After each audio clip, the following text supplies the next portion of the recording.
not a big deal. Okay, so we're gonna just get right into it.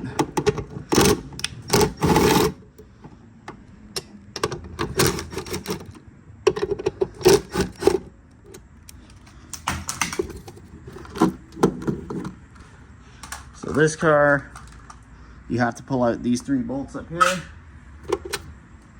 start to pull the filler neck out. I always take the cap and put the cap back on, just so it doesn't smell as badly of gasoline.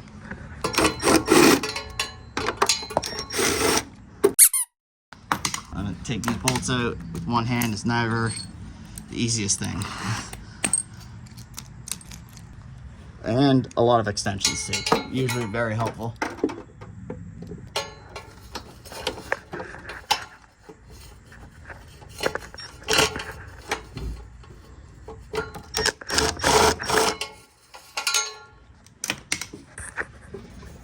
There we go. Now, on this car, which is a 92 Fox body, and I think most, especially the fuel injected ones, are like this. I can't comment for the other ones. Ignore the other Mustang driving by. They have a connector. Just undo this connector down here. There's usually 2 tabs. For some reason, mine has one broken off. I'll do this because this is hard to do with one hand. Okay, I got the connector off.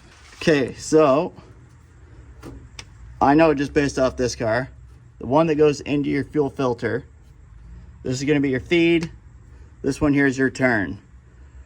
Because these are aftermarket lines that I put on last year, you don't need a special tool.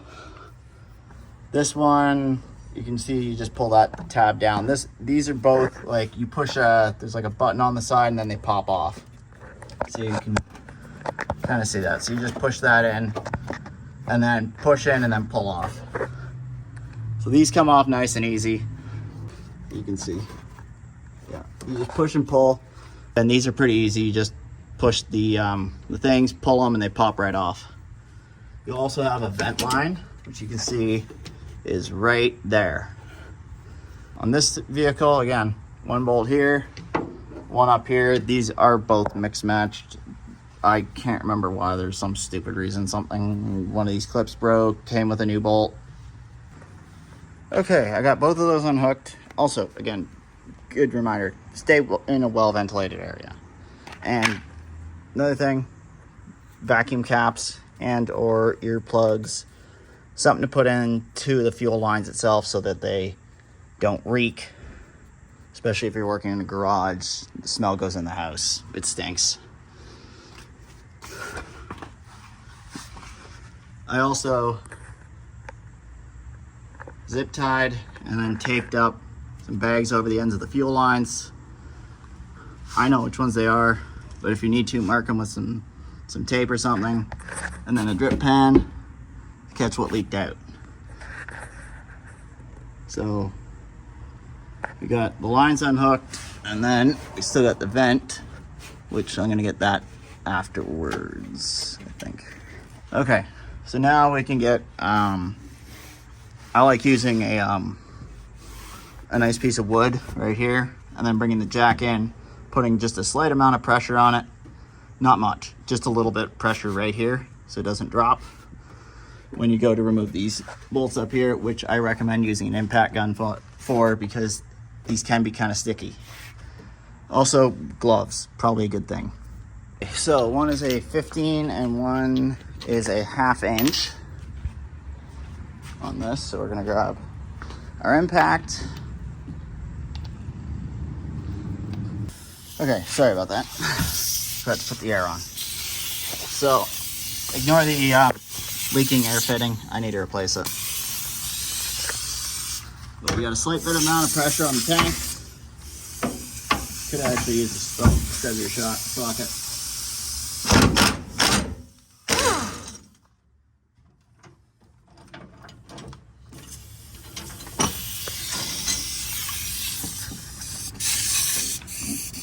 Okay, I just dropped them because it'd be easier than you having to hear all that hissing from that stupid fitting.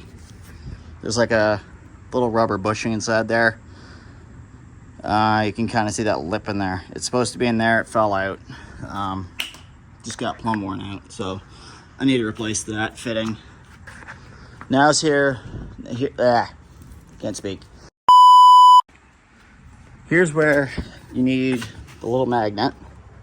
So you don't want to come in up here. Push up just a little bit on the straps. And come in, you can just see that little bit poking out. And it should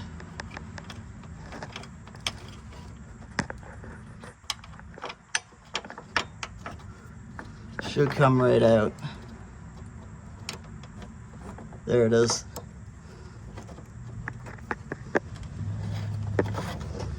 And there's your strap. There's your pin for your strap. And then here is the strap there. These are side specific, so don't mix them up. One has a slightly different angle than the other side. I think this one's longer. I think this side of the tank sits further down than that side. So I think this one's longer if I'm not mistaken. But yeah, don't mix them up. They are side specific. I'm gonna quickly do this one because it's hard to do one-handed. Okay, now I've got the straps out. There's actually nothing holding in the tank beyond the jacks holding it up and then the fuel neck. On some Fox bodies, this bracket's actually bolted to the tank somehow. Mine isn't. I'm not going to do that. So if yours does have that, then you're going to want to do that now. If not, then bonus, I guess, one less piece of the puzzle to do. But yeah, this goes somewhere up here. I don't know. Something like that, I don't know. So you have to undo a bolt over here or something. Mine never had it, so yeah. Usually now, because the neck is up here on this side of the car, we're gonna try and drop this side down first so we can slide it like that out versus come straight down. Because this will get caught up on this lip on the back part of the tank. And it's better to keep this part higher so when fuel sloshes, it doesn't, you know, come out and go all over the ground and make an absolute mess and stink up the entire house and the garage and whatnot. Try and drop it that way if you can. That's why I usually come in with one of these little portable jacks.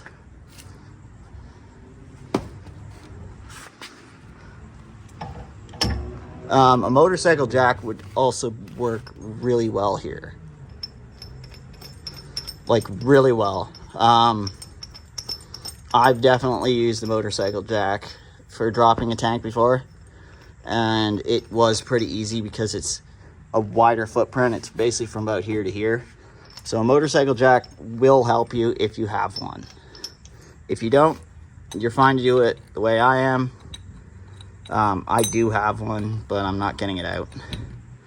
It's all the way in the back shed buried, and I don't feel like getting it out right now, so.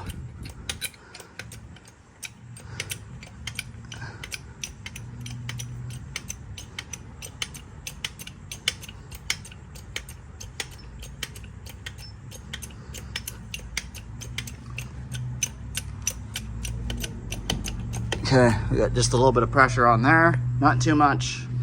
And now we're gonna slowly start to drop it and scooch it down and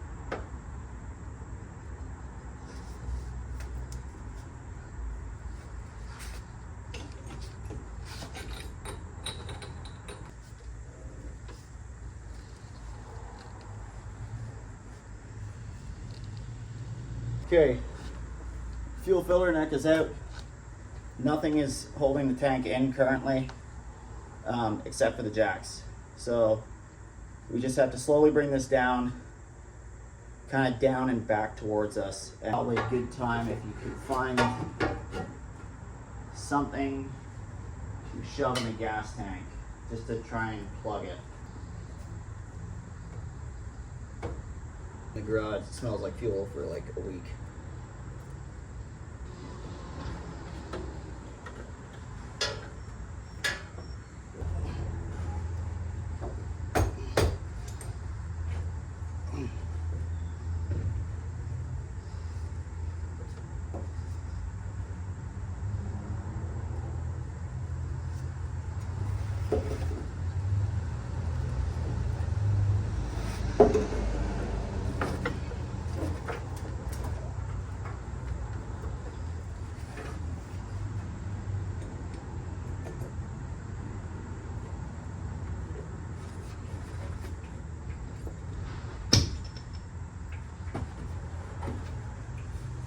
Okay.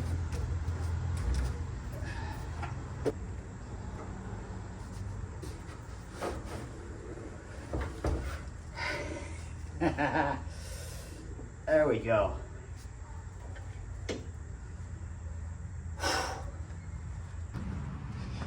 Okay. We got the tank down. And that is leaking currently.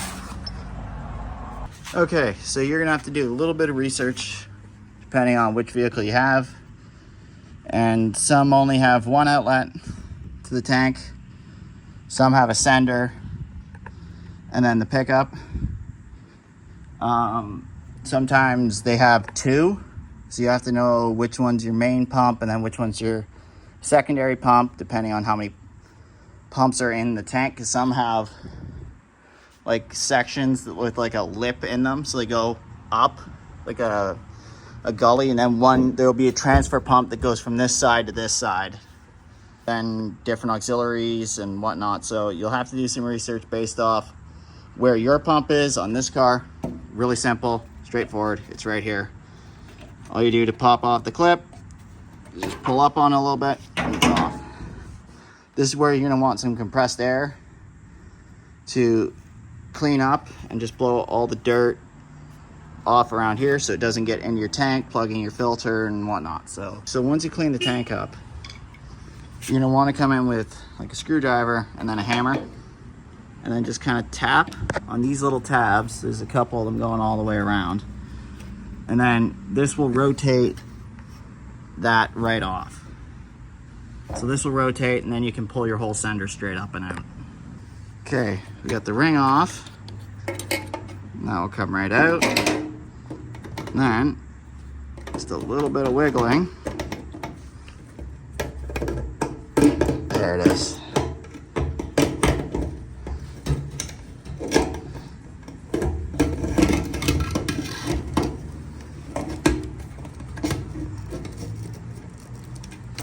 And the entire sender and pump will come right out.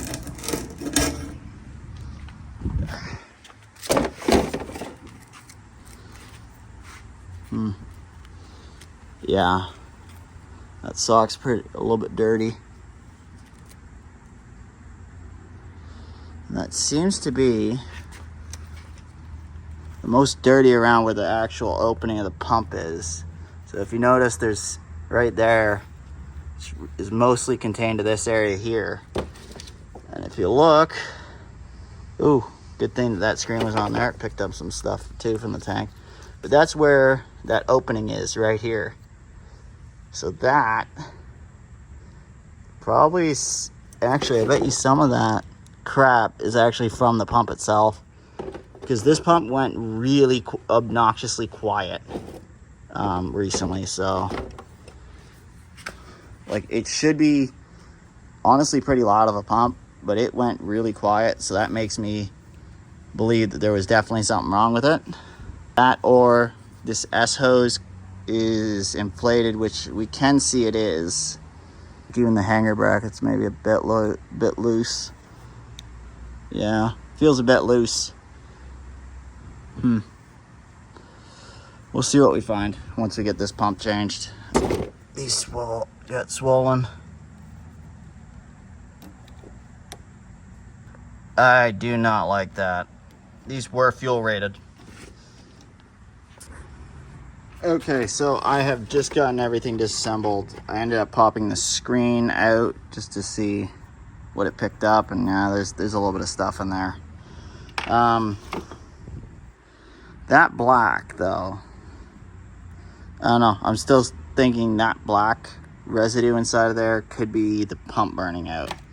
Inside, I don't know, that kind of looks a little bit loose to me. But yeah, so this is the 255. Yeah, GSS 340. And here's, this is a 90 liter per hour pump. So size comparison, pretty different of a size comparison. This is apparently based off the ad. This is a 340, and I don't know, it's pretty close to the same size, actually a little bit smaller. So interesting. Well, we've currently got the pump wired in. I replaced the connectors because they were falling apart. I actually used the ones that came in the box. Hopefully these are better quality than the ones I had before, which claimed to be fuel resistant, which weren't. Buy yourselves also these right here. Fuel resistant, or not fuel resistant, fuel specific hose clamps. They clamp better than like a gear clamp like this. These are a way better clamp to use. Okay, so I have the pump and everything all assembled. It's all hooked up, it's all in there nice and tight. Clamps are on good. Always make sure, replace these clamps. Unfortunately, they were out of stock of this one. I had one for here, but my parts store was out of stock, so I had to reuse one. Just make sure you always replace them. Don't reuse them. Do not reuse them. Replace them each and every time. Don't do what I'm doing, because you could risk dropping your tank again, but for me that is not that big of a deal. Makes content, and also I have to put a better pump in it anyway, so make sure. My O-rings are pretty new, so, but if you have not replaced your O-ring on the top of your tank, do it now. Also replace this one. These are both been replaced within the last year, so I'm not replacing them. Your pump is going to sit roughly like that in here, and we're just going to slot this right in. Okay, so we got the pump in. You're probably not going to see anything in there, but it does go into the correct spot in the tank, which is good. It does look to be about the correct depth off the bottom of the tank, which is also very good, which tells me that it's going to be close enough that this pump should, in theory, work. You're going to have your 90-degree elbow go into your filter, and then this is your return line. So black is return, white is feed. And you can also remember that by smaller and then bigger line. I have my fuel lines hooked up. They're both hooked up. Yeah, all the fuel lines are connected. It's wired up, so they are connected. Everything is hooked up right now. That sounded promising. That was fuel up to the regulator. A little bit of percolate.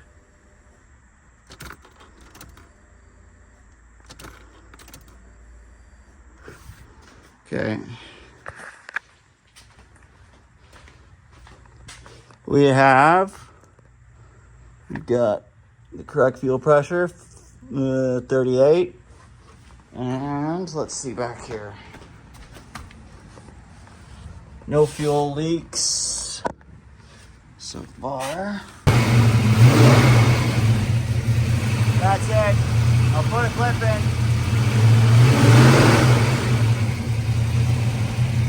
Should spike up when I pull it off. Yep, it does.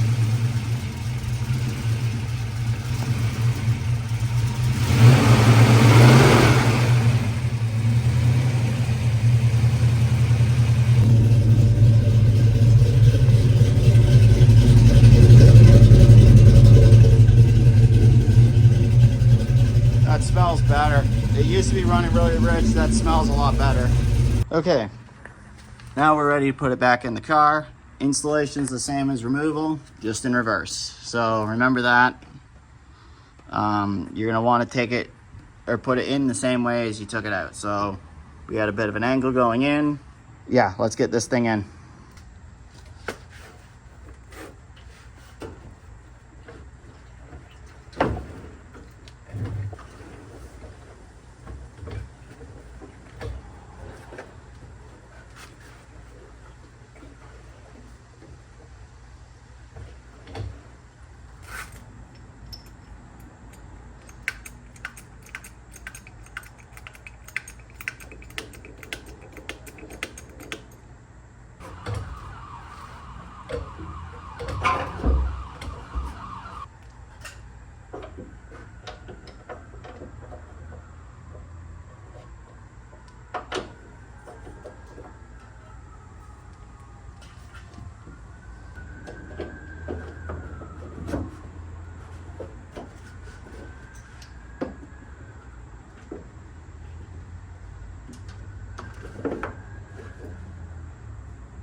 Okay, so we are officially all done. Installed. Everything's all hooked up. And it is ready to now go back on the road again, which is exactly what I'm gonna do after I get some food. I'll see you guys in the next video.